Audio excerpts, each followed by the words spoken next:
Are we good? Awesome. Hi, everybody. Thanks for coming. I'm Sam. I'm with Tech Equity Collaborative. We are helping host today's event. So thank you for those of you that are here in the room. Thank you for those of you that are joining us via Zoom today. We're really excited about our conversation today about AI and elections. Obviously, a very timely conversation given the growth of AI and our impending elections. I'm really honored to be joined by such an expert panel with such unique things to say about this topic. And as many of you know, there are many bills advancing on this topic right now in the legislature. Just to give you a sense for those of you that haven't joined us for an event yet, we've been doing a series of AI events trying to bring kind of a deeper perspective on certain topics within the AI conversation. Talking about AI is sort of like talking about the internet. It touches everything. So we've been trying to drill a little bit deeper. We recently did an event on AI and competition. We are doing this one on elections. We have one next week that's on Zoom about AI and hiring. And we're scheduling two more, one on AI and housing and AI and healthcare. So wanting to make sure that folks have connections to experts in this field that aren't working within a company, who don't have a vested interest in making money off a product, but are really here trying to make sure that the tech is beneficial for everyone. And all of you, hopefully, if you'd like one, you can get our AI policy principles. There are little booklets in the back. At Tech Equity, for those of you that don't know, we're a nonprofit. We were born out of the Bay Area. We work to address economic equity issues at the intersection of housing and labor.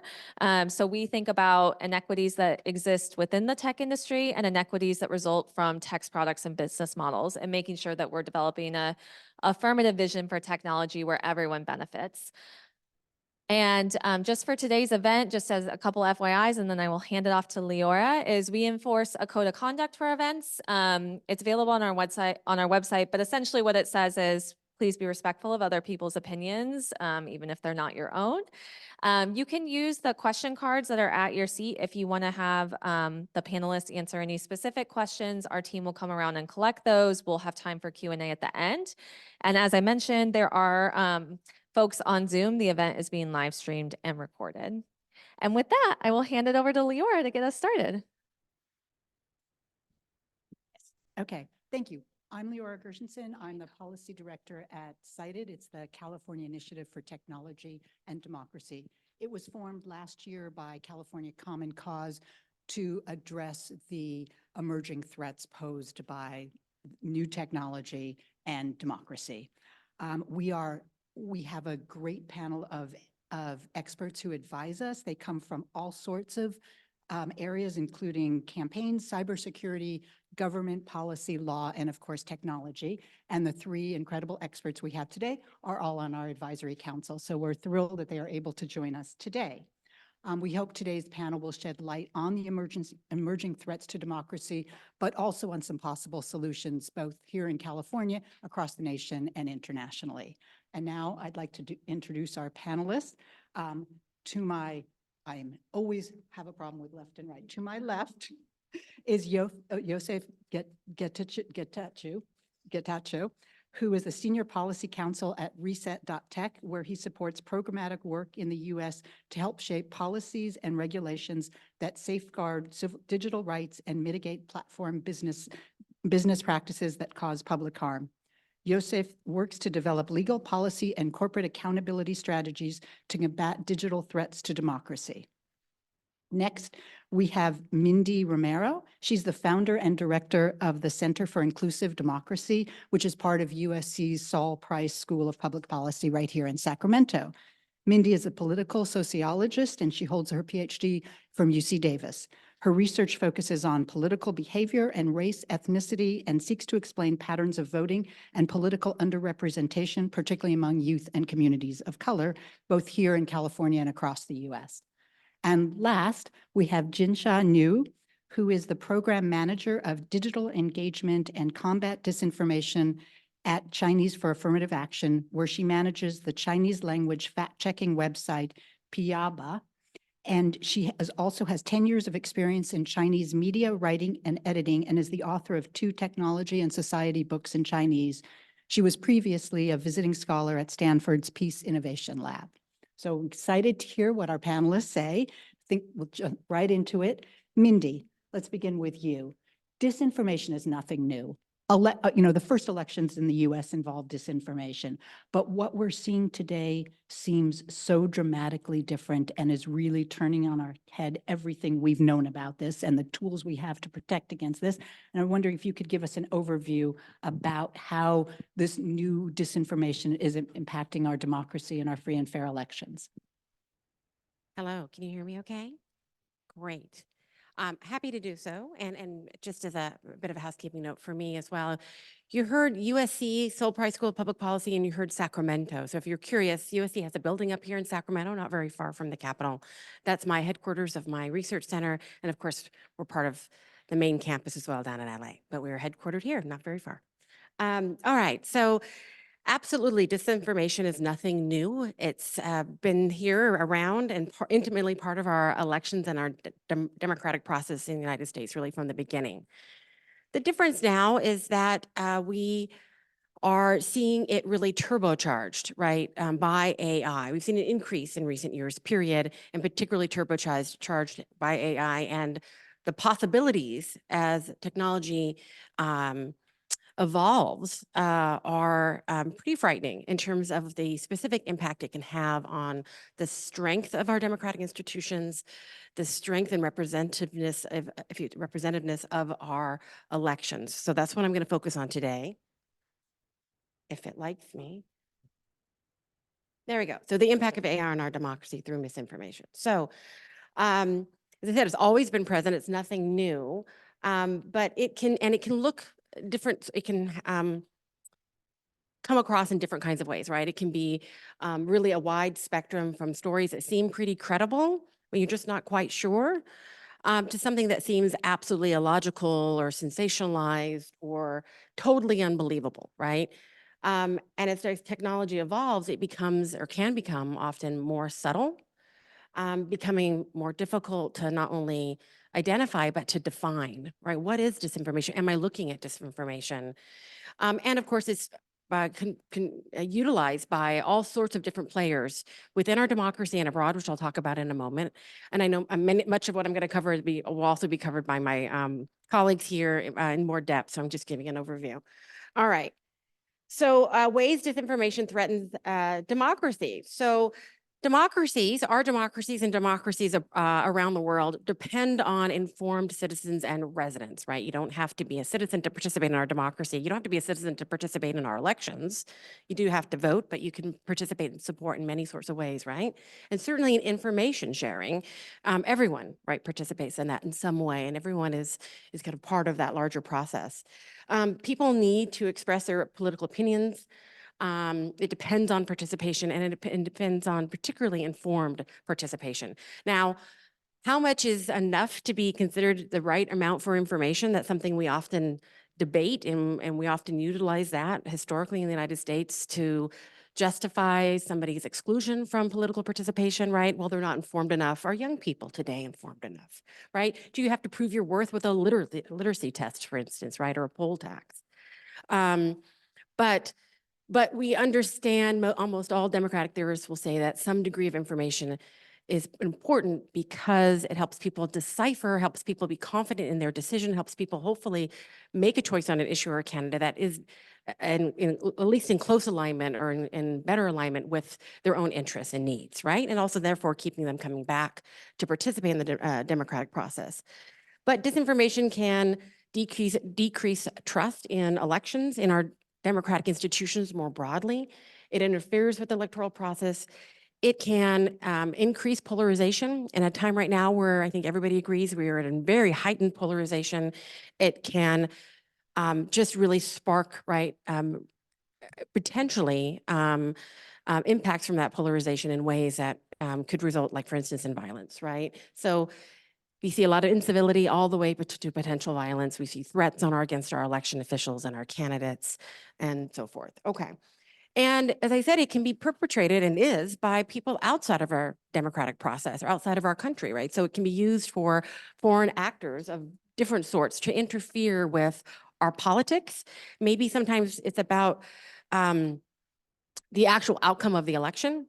Oftentimes, though, it's about just destabilizing our democratic process, weakening us on the global front, if you will, or landscape. It can be about money, right? Benefiting or prospering in some way off of that disinformation in the political realm. It can be about just power, and it's often about both, right? So more ways here. Disinformation comes from third parties, but also promoted generally by political leaders and campaigns. So we want to make sure, we've had a lot of conversation about external actors or nefarious actors within the United States. It is also very much, right, potentially used by campaigns and candidates. The question is, how do you define it? To what degree, right, is it considered appropriate or not appropriate? That sort of thing. Is it overtly by a candidate? Not so much typically, but is it by entities that are supporting that candidate, right? Maybe in relationship or in consultation, maybe not. And very importantly, it can impact levels of participation and equitable representation, because if you didn't know, we already have an inequitable landscape in the United States when it comes to political participation. Those who vote, that population looks very different, is not demographically representative of the overall US population. If we extend beyond elections and we think about our other democratic institutions, civic engagement more broadly, talking to your elected official, talking to your city council, whatever it might be. Again, not a representative electorate, and we have already an outreach landscape by candidates and campaigns and civic leaders that is inequitable. Not everyone gets the same amount of push and pull to be part of the process. Not everyone gets welcomed in the same ways. Not everyone gets as much information from all those sources. And then generally, when it comes to information, we have wide gaps in the United States in terms of people's access to information, which sometimes sounds weird because we're in the information age, right? But no. We know lots of research that documents people's ability to be able to get information that they can trust, that is easily accessible, that is decipherable, varies widely in the United States. So we're starting with those inequitable landscapes to begin with. I'm not going to really talk about this. I just want to give you an example. This is an older image. You may have heard the video with Nancy Pelosi a few years ago, altered versus verified. Same thing here with Trump. If you're an SNL, Saturday Night Live fan, this is on the left actually Alec Baldwin playing Trump in a sketch, I think during the 2016 debate. And then the fake is actually putting Trump's face on Alec Baldwin's body.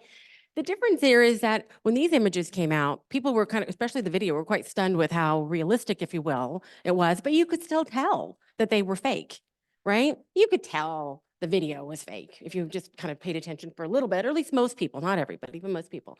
Now AI is, and the advancement of technology, 6 months ago, a year ago, now 3 months in the future, by November, rapidly advancing, where it's, certainly when we get closer to the election, it's very difficult. I know my colleagues will talk about this, very difficult to see the difference.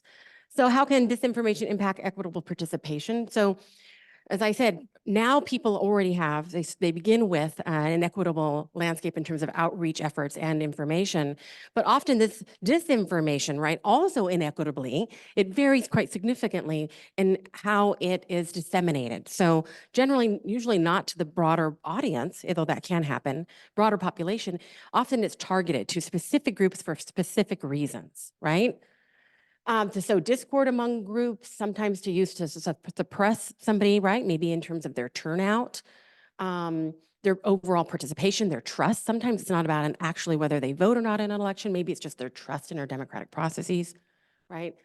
Widespread misinformation can lead to collective preferences that are far from those that would exist if people were correctly informed, right? A wide divergence. I'm a political sociology. This is our bag. Understanding kind of how we hold the collective preferences we have today, right? AI can often be, in the long run, right, be targeted to changing those and can just influence those. So fueling concerns about racial and social justice issues, for instance, right, both to liberal and conservative groups, fanning the flames of distrust or myths, right, about what those groups or what those issues are about, for instance. And then often this can thrive in confusing or changing circumstances. So a great example, unfortunately, it's the 2020 pandemic, a time when it was a great deal of uncertainty for most people. And fear, even fear of your health and your family's well-being and their lives, maybe. We were figuring out how to even put on an election safely, right, back in 2020. And having to create new laws and policies around elections to make it equitable so people could, or make it accessible so people could vote safely. And that circumstance is, right, being taken advantage of by those really fueling distrust, ideas of fraud, fear about different uses of vote by mail ballots, for instance. Okay. And then for immigrants and communities of color, this is just really important. I want to emphasize again, thinking about that disparate impact, right?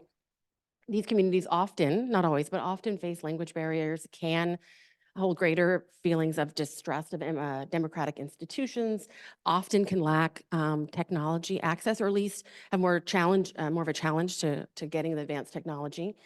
It's likely just the challenges can be more significant in these communities. And often the government needs to help these groups, right, to avoid government or other entities. It could be nonprofits, community groups, but having that additional assistance, because starting with fewer resources, more challenges, and potentially more targeting, makes sense that they need help, right, and assistance, hopefully led by the communities themselves as well. These groups often are cut from mainstream news sources. Ethnic media is incredibly powerful, but I think even the great work and great efforts that are happening there, most people will acknowledge that they are underfunded, right? More challenged there. Many communities prefer online engagement. Mobile phones, right, can still be, that's one exception in terms of technology, but that can be a breeding ground, right, and greater access for targeting for AI. So disinformation aimed at immigrant communities is poorly understood also, and difficult to track and counteract. And yet it's easier, right, to create, easier to get, easier to disseminate. And there's very little research. Very little research period on, obviously, AI and elections. Bottom line, we need to be able to recognize and ignore disinformation. That sounds really easy, right? Boom, that's the solution, we're good. No, because it's not easy. It's not, that's just the idea, right? Is that it's incredibly difficult to decipher. And people start with different abilities to begin with, right? And different levels that's coming at them, as I mentioned. So if you were working with communities, right, these are the things that we hope that people are able to do. So be skeptical of political news. It's not a bad thing. We've always had some degree of skepticism. That's actually pretty positive thing for a robust democracy, but you don't want it to be too skeptical either, right? But generally it's pretty good. Well, we want folks to be able to curate news from many trusted sources, but again, that's really hard, because what are the trusted sources? How do you define that very significantly, right? Determine whether an article is news or opinion, confirm across multiple sources. That also takes time. You're lucky to read sometimes one article on one topic. How are you going to confirm across multiple sources? And then be aware of emotional triggers, right? Understanding that if you are feeling angry, sad, hurt, scared, fearful, maybe that's a sign of AI, maybe not. So people need to be able to protect themselves against disinformation, and that is hard.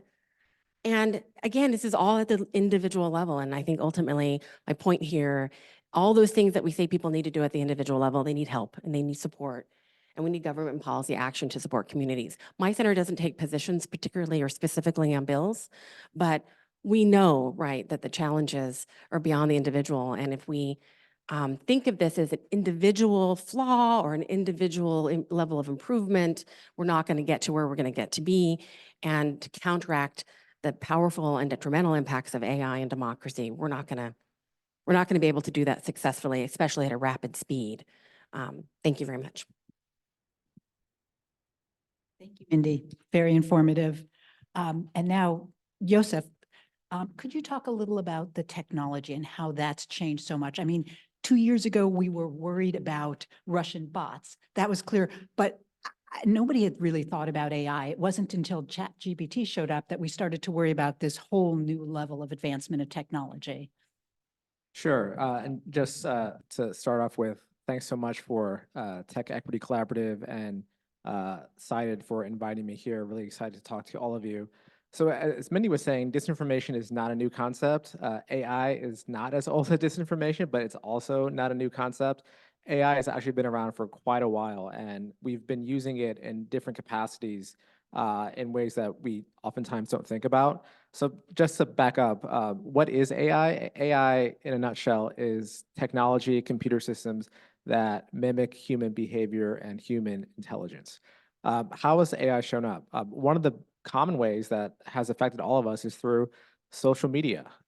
AI has been used to curate and push out content to users in a number of ways. A lot of times AI and algorithms that are powered by AI technologies have been used to amplify and optimize content to the point where much of what we see and interact with online is powered by AI and its algorithms. What about other areas that AI has shown up? Facial recognition technology. This is technology that's been used by law enforcement, police departments, and other agencies to identify individuals, in some ways good, in some ways bad. That's also powered by AI through recommendation systems and data analysis to identify individuals. We can talk about apps for navigation systems. If you're on your phone and you're trying to get directions, that navigation system is using AI technologies to optimize directions and travel and where are the potholes or anything else around that. So these are just a couple of examples that explain how AI is being used by all of us in different ways. A bit about how the technology works, and I will clarify that I am not a technologist, so you're getting this from a policy person's perspective. Number one, it's data. AI relies significantly on data to build its systems. These systems collect massive amounts of data on us, from personalized information to what we are communicating with individuals, what we're putting into different platforms. It's all reliant on AI. And the more data you feed into an AI system, the more optimized its recommendation or output is going to be. A couple of terms on AI. So after it collects data, how does it actually work? One is this term called machine learning. It essentially means that an AI system is analyzing data in a way where it's creating recommendations or outputs. A lot of the examples I mentioned earlier, algorithms and automated decision-making systems on social media, or navigation apps on your phone, that's all powered by machine learning, where it's creating these recommendations based off the data you're putting in. A subset of that is deep learning. And again, not to get super wonky, but deep learning is basically a more advanced version of data analysis, where a system can differentiate between different data points to give you more sophisticated and detailed answers.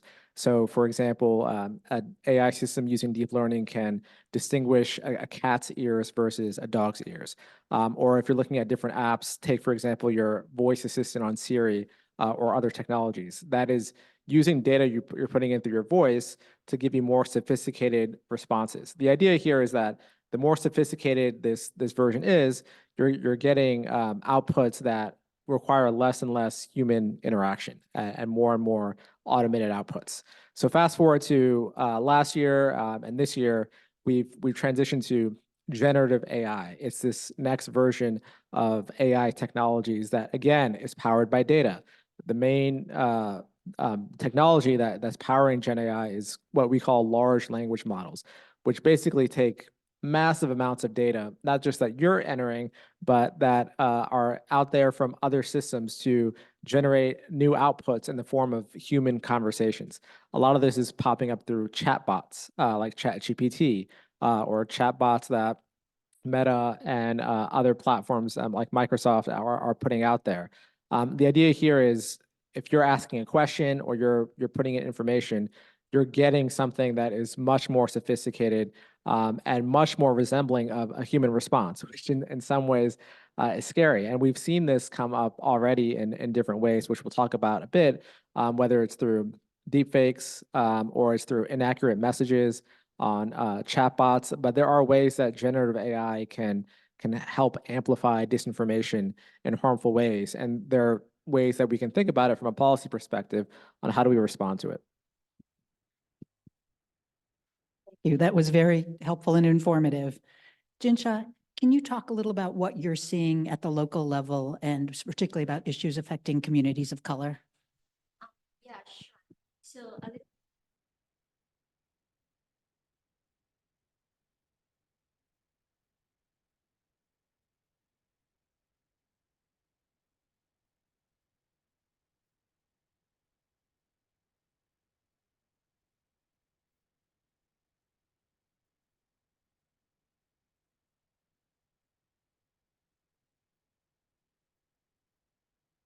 Sorry, we are also one of the co-founder of Stop API Hate. So the reason we are, as a nonprofit social justice organization, start doing fact-checking, combating disinformation, precisely because back in 2019, we already found that the disinformation has become such a barrier, a problem in civic engagement and political education, and basically affect everything we do. So the program that I'm leading that launched the first Chinese language fact-checking website that we were doing day-to-day in the community, fact-checking articles, research reports, but we realized there's much more need to be done because the problem just way much bigger and much more complex. So folks would wondering, okay, immigrant community color, particularly my community, why we even care? Sounds like just a small community. But the reality is Asian Americans, that is the fastest growing immigrant groups in the US and is projected, according to Pew Research Center, to surpass Hispanics in 2055. And in California here, we have the largest Asian Americans, like we have 16% Asian Americans across the whole nation. In cities like where I come from, San Francisco, 22 are Chinese Americans. So and I see firsthand that from affirmative action to the recall of the cheeseboarding, it's all this in-language disinformation has already played a role in reshape elections and policies. But the problem of combating in-language disinformation in community color is so much more difficult because the first thing, like in my community, the amount of disinformation is just in a level of unbelievable. So for example, in Chinese language community, the right-wing disinformation is dominating across all social media platforms, across WeChat, Twitter, YouTube, Telegram, you name it. And the overall narrative when related to election, for what we mean by right-wing disinformation and conspiracy, it's basically it's a bunch of narrative wrapped up together and basically calling their viewers, followers to say, we need to vote for Trump. And only Trump can save American. And if Democratic Party didn't cheat or won't cheat in this coming election, Trump will for sure will win. These are all kinds of these narratives that keep repeating and keep surfacing. And it's so imbalanced in a way that in my fact-checking initiative, we documented, like monitor and document more than 130 actively spreading disinformation social media accounts. And on the progressive side, who is, responsibly getting out accurate information, we can't even identify like 10 or 15 of them. So that is just give you a scale amount of the problem. And then the second problem is the election disinformation in community color is very often culturally tailored to the particular communities' needs, and also spread through these very unique message apps that is very often encrypted. Like Chinese Americans, they are using WeChat and Telegram, and Koreans, they're using KakaoTalk, and Japanese using Line. See, these are all that make disinformation almost impossible to document and to debunk. And many of the disinformation narrative, what I mean by culturally tailored, is like immigration issue. And community safety issue in San Francisco is so huge, and it is and now everyone knows the narrative, disinformation narrative, always targeting the Democratic Party on they're soft on crime, but in Chinese and other Asian language, it also culturally tailored to combine with other narrative like anti-blackness, like some of the narrative like what do we call $0 shopping. Like English language probably never heard of it. But basically it's a rumor that keeps saying California's Proposition 47 allow anyone to steal anything under $950. That's why you can, and it's very often referred to African Americans are doing this kind of robbery. And eventually they're able to wrap up all this disinformation to say these are the left wing and the Democratic Party's fault. Therefore, we need to vote for Trump. And then the third problem, of course, is also today's problem, AI. And AI is particularly like dangerous is that, of course, as Joseph, you all mentioned that it accelerates the amount and the speed of this disinformation in terms of the images, in terms of the fake accounts. But the most problematic for community fact check organization like me is that we are so like lack of the tools and the resources to debunk AI generate disinformation. The people who need it the most actually have nowhere to, to get support right now. It's because it's very, and it's almost on the opposite side that you can easily find like tutorials how to use AI to generate fake photos, fake videos account. But there's like on the other side, our fact checkers are struggle with, we couldn't find any effective resources to effectively counter or debunk this. And of course, in terms of monitoring, just tracking this disinformation, AI, regardless AI part or not, in community color, in different language, it's also way lag behind compared with the English language tools and resources. I'll pause here. Thank you. A little scary. When I think about how many resources went into trying to debunk Princess Kate and her children's photo, whether that was real or genuine, and if only some of that would have gone into real disinformation. So let's move on to try to find something positive to come out of this. Solutions. Joseph, can you talk about solutions that you're seeing at the national and international level? Sure. I'll start with the international and then work my way back to the US. Internationally, if folks have been following, there's been a lot of activity in Europe, specifically in the EU, around platform regulation, AI regulation, and just trying to crack down on disinformation from their own jurisdiction and using their own legal tools. Last year, late last year, the European Commission passed the AI Act, which I believe is the first comprehensive oversight mechanism that the EU has done to crack down on harmful AI. The approach takes a risk-based approach where they classify different AI systems based on their risk.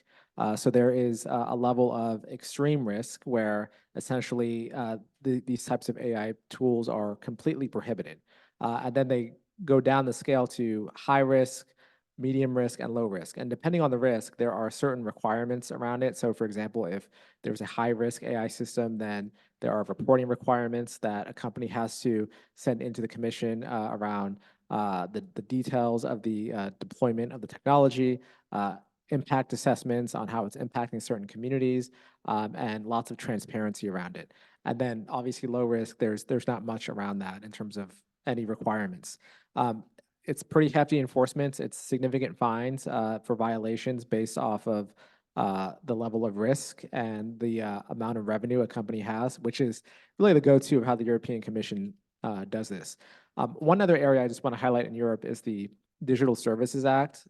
This is not AI specific, but it's important to highlight this because it's another framework that the EU has put together that's trying to combat harmful content online, whether it's hate speech, disinformation, or other areas that are considered threats.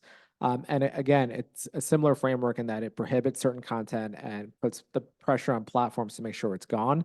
And if there is violations, there's significant fines, up to, I believe, 6% of global revenues of a company.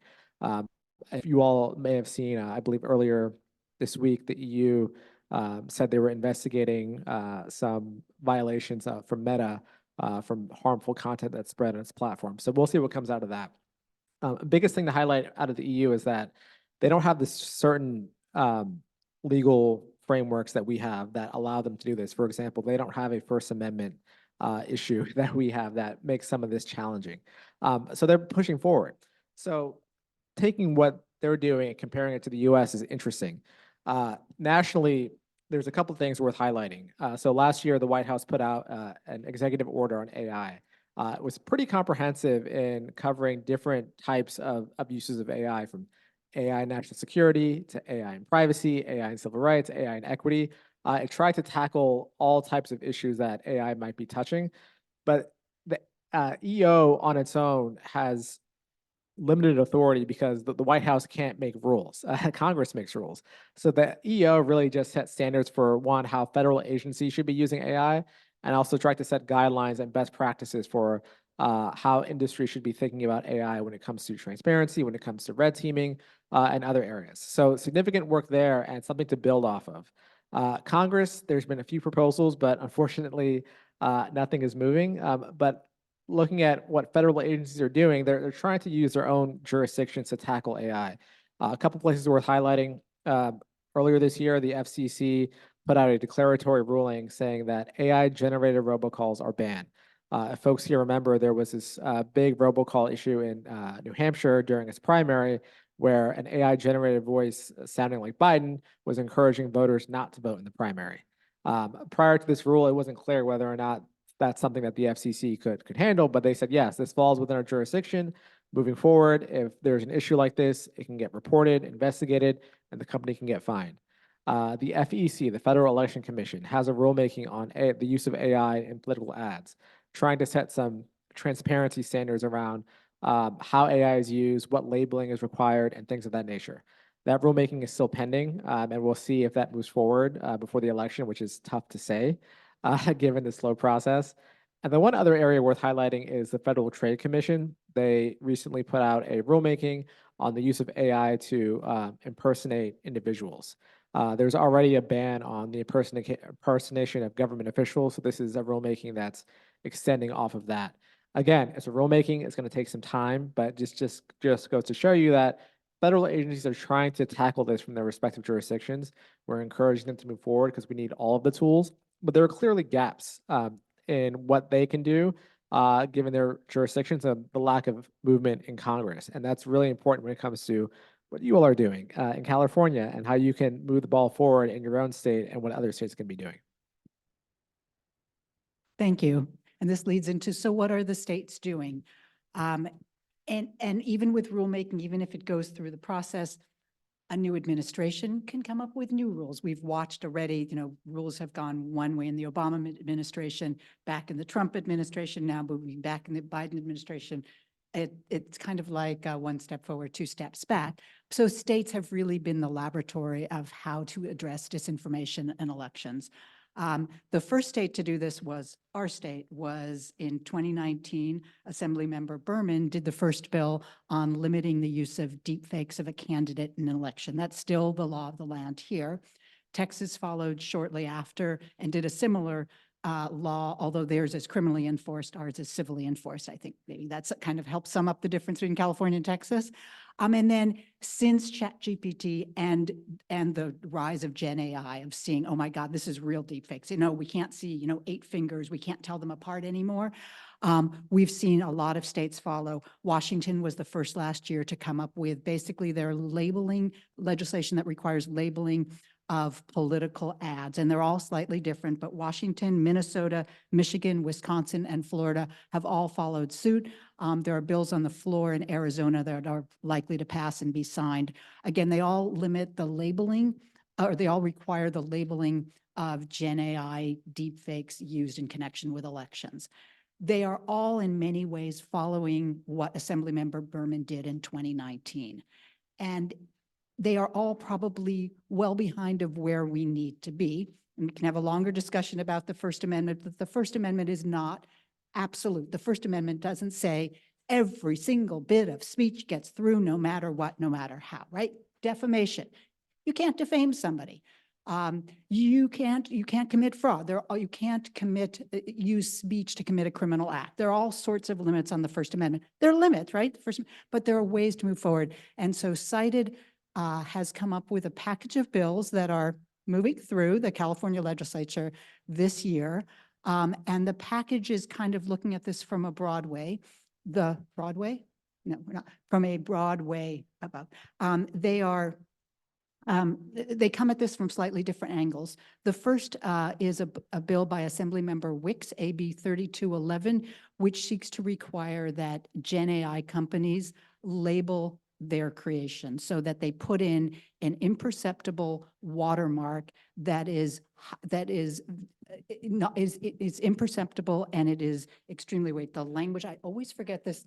Thank you, maximally indelible. It's the hardest to get rid of with the state-of-the-art technology. So we're not asking for perfection. There is no perfection in this world where things, but it's hard to remove. And then social media companies would have to then, when they recognize that thing hidden in the pixels, they would have to put a mark that you could click on and it would say what this is. That bill also requires that we begin to start labeling authentic content, because really this is not just about identifying inauthentic content. We need to say, wait, this is real and this isn't, because quite frankly, there's the whole liar's dividend where imagine if the Access Hollywood tape came up today, what would have happened would have said, that's false, that's not real. And we would have said, yeah, it's probably true, because why would anyone have said that on tape?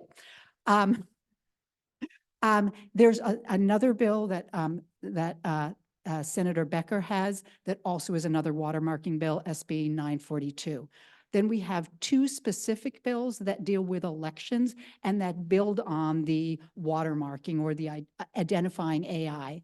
The first is SB 2655, again by Assemblymember Berman, which would require social media platforms, when they recognize that there is a deep fake, so a digital replica of a candidate, an elections official, the people who are putting on our campaigns, an elected official trying to get to the Biden robocall, or voting apparatus itself, when they realize it's close to an election and it is false, it was done with intent to influence the election and with malice, then it is banned.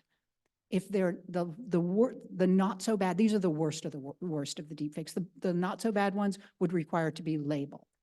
Then Assemblymember Pellerin has a companion bill, AB 2839, which would require that the worst of the worst deepfakes that exist offline, so this is, TV ads, radio, robocalls, they would also be banned close to an election. And then there is a bill, not a cited bill, but a bill by Assemblymember Carrillo, which requires the labeling, AB 2355, which requires the labeling of AI-generated political ads that have been substantially changed. And then lastly, coming at this from a totally different way is, how do you slow down disinformation? Because there's no one tool that will work. And add a little friction to the disinformation. We don't want to stop speech. We couldn't just generally stop speech, but there are studies that show that if a post is unauthenticated, people actually will think twice before they forward it. That's where you get, the viral. So this would require that the largest users of large online platforms would be asked by the platforms to identify themselves. They wouldn't have to, but they'd simply be asked. If they chose not to identify themselves, they'd be labeled as unauthenticated. If they identified themselves, it wouldn't mean they'd be named, but the platform would say this is an authenticated user. So you'd at least know. Obviously, disinformation can flow from authenticated users. I don't need to give you exact examples of names, but you can all know that. But this is just a way to apply a little friction to slow down some of the disinformation. So those are what the ideas that we're looking at in California. Jinsha, can you tell us what you're working on the local level to give us some hope for what's coming up from the ground up? Yeah, so in the Chinese American community, so we've actually been very lucky that that my nonprofit organization able to fund this digital engagement program to combating disinformation. And the whole program is actually called Chinese Digital Engagement. And we actually start first from establish two WeChat channels, like similar with YouTube channels. It's not like we just do fact check, because very often like people just need information need like what is going on, whether, where to vote, how to vote, censors, all this basic information. And also very often they need just to hear what's the latest, the news, policies, updates, etc. So basically at the beginning, what we're doing is provide a progressive voice, an alternative to the currently dominated right-wing digital space. But we are very lucky because when I look around other immigrant community, like it's not every immigrant community has this opportunity to establish like basically a digital media program, to do this work like what we are doing. So it's very difficult because of course, mainly everyone mentioned to solve the immigration disinformation issue, ethic media is very important. But the problem is even ethic media today, they have their own problem and challenges. With all these digital social media platforms and tools, they are declined too. And in the media business, the models are also just collapsing. It's if you want to establish a digital engagement or a ethic media program at today, like what is the business model you can grab? Like if you are looking for ads, as we're doing the social justice work, that's not an option. If you are thinking of getting like some of the paywall, like other English mainstream media that their practice, that's also not our option because we're serving for low income community members. So who can help us to fund more digital engagement program or more ethic media labs, similar like what we are doing now to get everyday accurate information resources, whether translated from English mainstream, and most often it's not enough, need like in-language writers, fact checkers to basically to do this in, replicate our program in all other immigrant community. That's a big question mark. I personally think that, strengthening local media, local digital engagement program like us is definitely one of the solutions, but there's need a lot of investment and funding because the model is keep to be a challenge. But it's also but of course it's also promising because we have seen in the past 3-4 years through our work the positive change, like we've gained more than 2 million views on WeChat, and we constantly receive feedback from our PR bar website and also our other Telegram channel. Readers keep come to us, ask us to say, we need more of your voices like you. Can you work harder? Can you update every day? We have requests like this. That means there's great demand, and there's a great need for this accurate information. But it's just, every time I receive such requests, I'm touched. But at the same time, we are a nonprofit. We have only 3 full-time staff, and we work with a dozen of Chinese language fact checkers, which are all part-time. That's the maximum capacity we're able to have. So, but the second solution that through our practice also proven effective is what we call social media influencers partnership program. So because everyone's on social media, and when we have like a campaign or like a fact-checking particular topic, but whether it's about affirmative action or it's about addressing anti-Blackness, we want to work with folks on YouTube, on TikTok, on Twitter, who already have a huge followers. And then we tried this, it works pretty well because like even when these social media influencers, they're originally in just like in lifestyle, in pets, food, in different area, but the moment they start talking about this issue, then immediately, because it resonates with the need, the gap there that people are looking for this kind of information, then it spreads very quickly than just one of organization is doing that. And the third solution is also promising. I would like to mention is that is we are Asian American, several of these fact-checking organization currently is working with like a dozen universities and tech, also tech experts on a co-insights project. The goal is basically to address the issue that the current disinformation monitoring and debunking tools, technology tools are not existing for community of color. So the project is very ambitious. The goal is to basically use AI to develop like pre-banked model to counter disinformation across languages and across social media platforms. It's very promising, but it's also very, very challenging. But it's, it's one of the solutions. Thank you. Thank you so much. Before we get into questions, Mindy, do you have a summation of where we are today for us? Well, that's a big question. I can't say that I'm smart enough not to try to tackle that. In about, but- in about a minute. Yeah, in about a minute. Again, I think everything that my colleagues here have discussed is so important, right? The detail matters. I mean, I'll just reiterate what I said before. Maybe I'll add a little bit here. Like when it comes to the 2024 election cycle, again, things are moving so rapidly, right? Month by month, it's going to be a different landscape in terms of AI in a few months, right? And when we get to November, and I really believe that the story of this election, aside from who wins, will be the story of AI, and the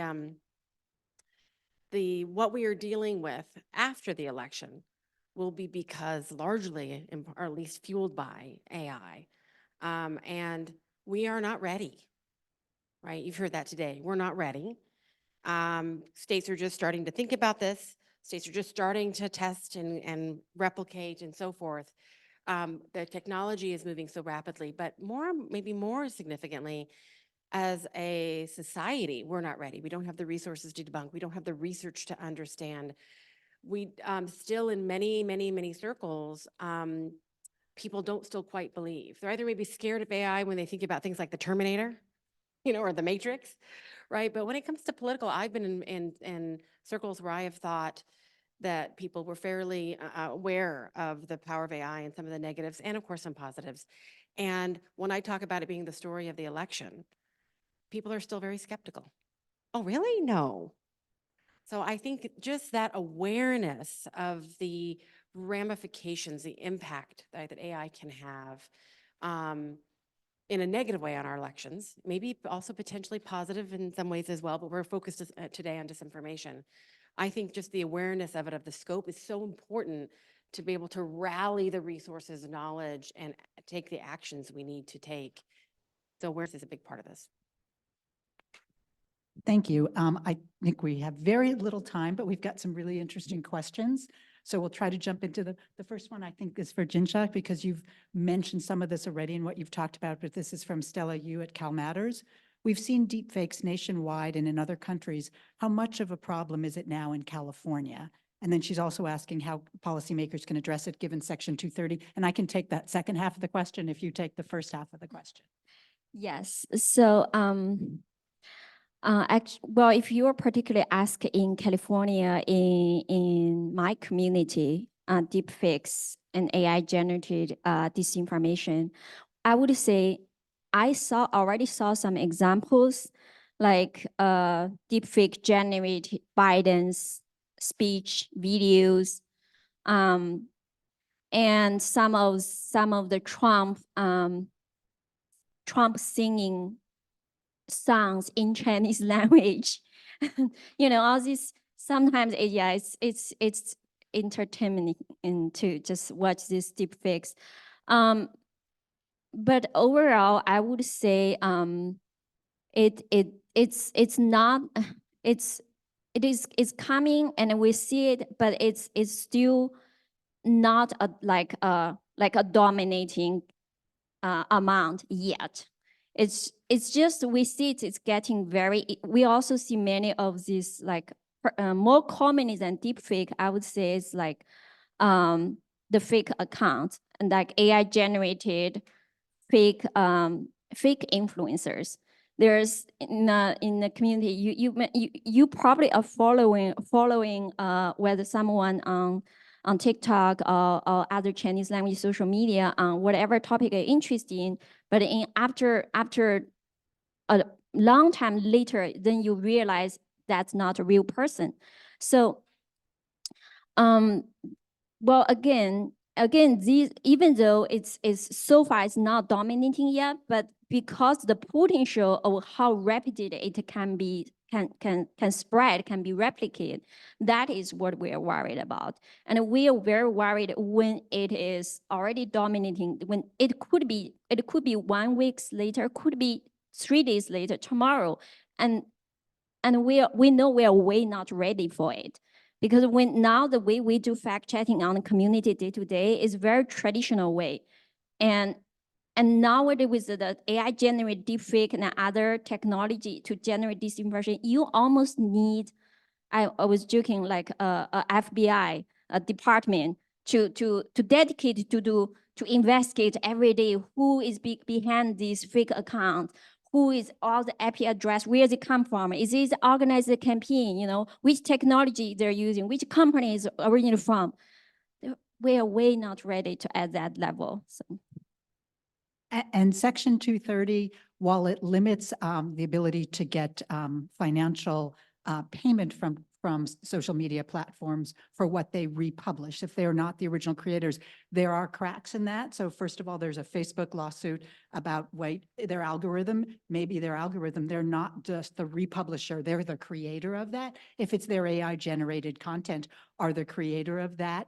And then there's also a bit of an open question about whether, even if you can't get financial liability, if you can't get financial collections from them, maybe you can get injunctive relief. There's case law in California to the contrary, but we think there's room on that to change. And the feds are continually saying they're going to question 230. So I don't think that's a stop. It also doesn't prevent the AG from getting a lot of information about what companies are actually doing.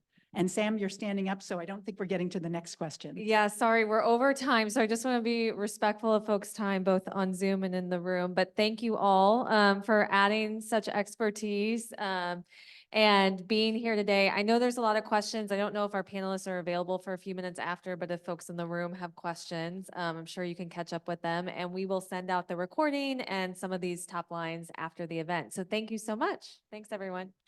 No,